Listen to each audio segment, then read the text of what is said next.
Bismillah,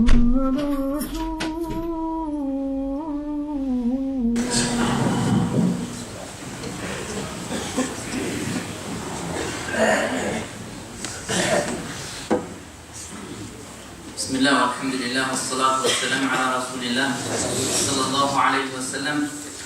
Allah le Très-Haut nous dit dans un verset: Allah élève les croyants parmi vous et les gens de science en degrés. Et Allah est connaisseur de chaque chose. Mes chers frères, mes chères sœurs, l'être humain, sans l'iman, sans la foi, il n'a pas de valeur. Car Allah subhanahu wa ta'ala, il a élevé le croyant avec l'islam, avec sa religion. Et celui qui dit la ilaha illallah, il a une grande valeur chez Allah.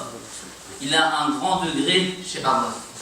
Ce bas monde, Allah le donne à celui qu'il aime et celui qu'il n'aime pas. Ce bas monde, Allah ne le regarde pas. Il n'a pas de valeur chez Allah. Mais cette religion, l'islam, le fait de dire la ilaha illallah, le fait de prier, c'est la meilleure chose que la personne puisse lui arriver. C'est la meilleure chose car c'est une preuve qu'Allah t'aime. Sans iman, sans foi, la personne n'est pas heureuse. La personne n'est pas tranquille. La personne n'est pas à l'aise. Elle cherche le bonheur. Elle cherche à être apaisée. Elle cherche à travers les choses de ce bas monde à se tranquilliser. Mais elle ne sera tranquillisée qu'une fois qu'elle dit la ilaha illallah. Une fois qu'elle a sorti cette parole, alors son cœur s'apaise. N'est-ce pas par le rappel d'Allah que le cœur se tranquillise, que le cœur s'apaise? Mes chers frères, mes chères sœurs, Allah nous dit dans un verset du Coran, celui à qui Allah veut du bien, il lui ouvre sa poitrine à l'islam. Donc c'est pas une chose anodine d'être musulman. C'est une chose importante et c'est une grande valeur. Et on doit remercier Allah subhanahu wa ta'ala de ça. Car le bonheur, il n'est pas attaché aux choses de ce bas monde. Le bonheur, il n'est pas attaché à l'argent. Il n'est pas attaché aux biens. Il n'est pas attaché aux choses de ce bas monde.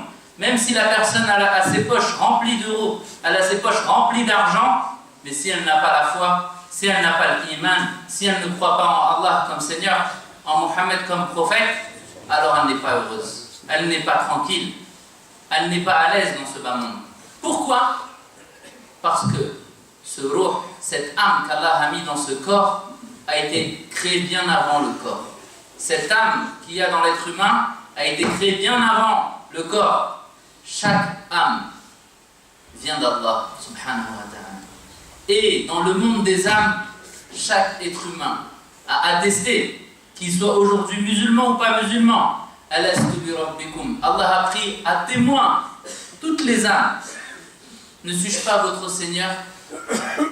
Alors toutes les âmes ont témoigné, Bala, oui certes, tu es notre Seigneur. Toutes les âmes ont témoigné. Et une fois qu'ils sont arrivés de ce bas monde, c'est pour ça là qu'on dit, chaque enfant qui sort du ventre de sa mère, il est musulman. Il est musulman. Al-Fitra, la sainte nature de l'islam. Ensuite, ses parents vont l'influencer vers la voie qu'ils prennent, vers leur religion. Mais à la base, il est musulman. Et il ne sera apaisé et tranquillisé qu'une fois qu'il dit la ilaha illallah. Il revient, il dit je veux faire shahada. Je veux faire cette attestation. Pourquoi? Parce qu'il cherche l'apaisement. Il cherche la tranquillité. Mes chers frères, mes chères sœurs, même si en apparence, et je ne veux pas être très long, je sais qu'il y a des gens à l'extérieur et il fait froid, même s'il y a en apparence des gens qui souffrent aujourd'hui au sein de la communauté musulmane, des gens qui sont persécutés, mais ils ont une chose que personne, que d'autres n'ont pas, c'est cette parole de foi, c'est ce iman, et c'est avec ça que nous allons réussir. Allah nous dit, n'ayez pas peur, vous serez les plus hauts, les plus élevés, à condition que vous êtes croyants, à condition que vous avez la foi. In kuntum mu'minin. C'est ça la condition, mes chers frères. In kuntum, si vous êtes soumis à Allah subhanahu wa ta'ala. Omar radiallahu anhu, le très célèbre, le deuxième calife de l'islam, disait une célèbre parole: nous étions rabaissés. Nous n'étions pas. Les Arabes, c'était des gens qui n'étaient même pas considérés avant l'islam, à l'époque de l'Jahiliya. Et Allah nous a élevés avec l'islam. Celui qui cherche à être élevé par autre chose ne sera que rabaissé. Ces paroles sont simples et elles sont claires. Avant l'islam, dans la péninsule arabique, le fort avait le dessus sur le faible. Il n'y avait aucune règle, aucune loi. À tel point même qu'ils sont allés dans une telle perversité que quand ils avaient un enfant, quand c'était une fille, alors ils en avaient tellement honte qu'ils l'enterraient vivante. Imaginez-vous. Quelle ignorance, quelle barbarie. Ils enterraient leur propre enfant vivant. Pourquoi? Parce qu'ils se disent, si elle grandit, j'ai peur qu'elle se marie avec une personne qui n'est pas de mon niveau, de ma valeur. Alors ils l'enterraient. Soit ils la cachaient, à la maison elle ne sortait pas, ou bien ils l'enterraient vivante, de leurs propres mains. Mais avec l'islam, Allah les a rendus les meilleurs des hommes et les meilleurs des femmes.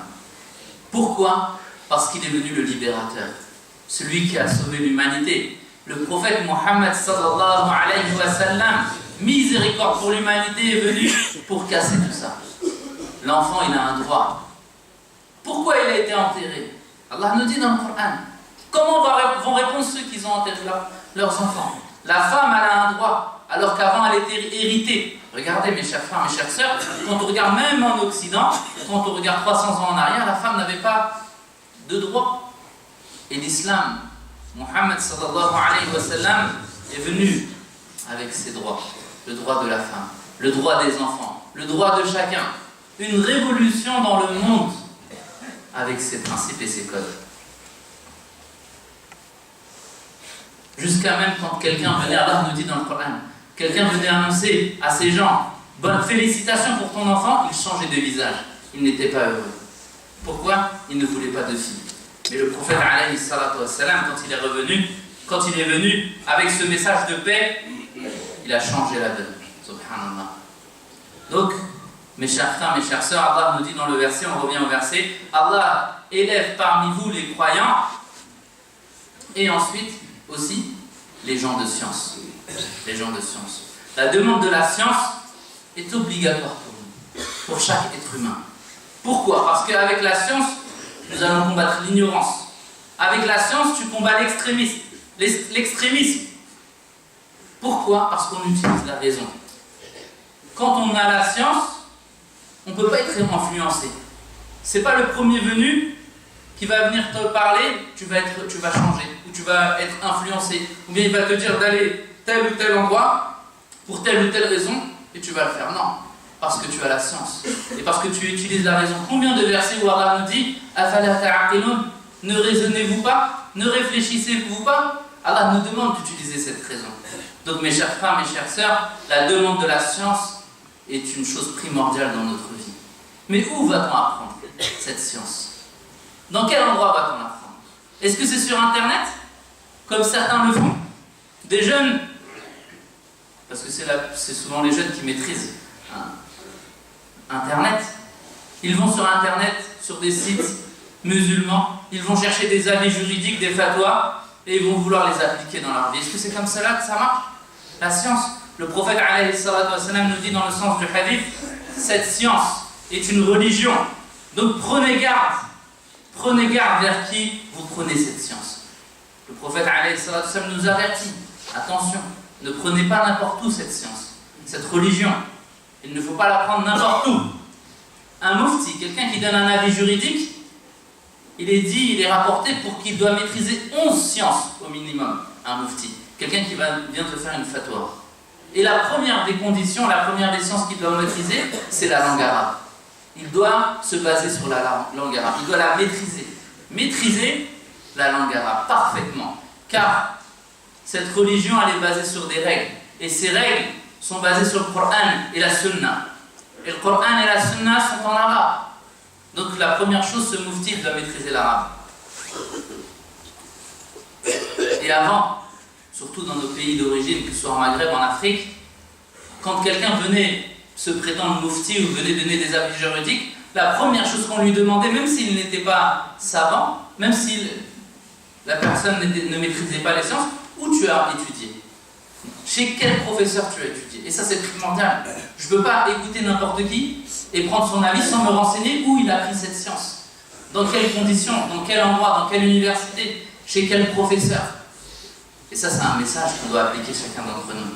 L'imam Malik, rahimahullah, l'imam de la Médine, radiallahu anhu, qui peut connaître la valeur de l'imam Malik, avant d'émettre des avis juridiques à la Médine, 70 savants ont attesté pour lui.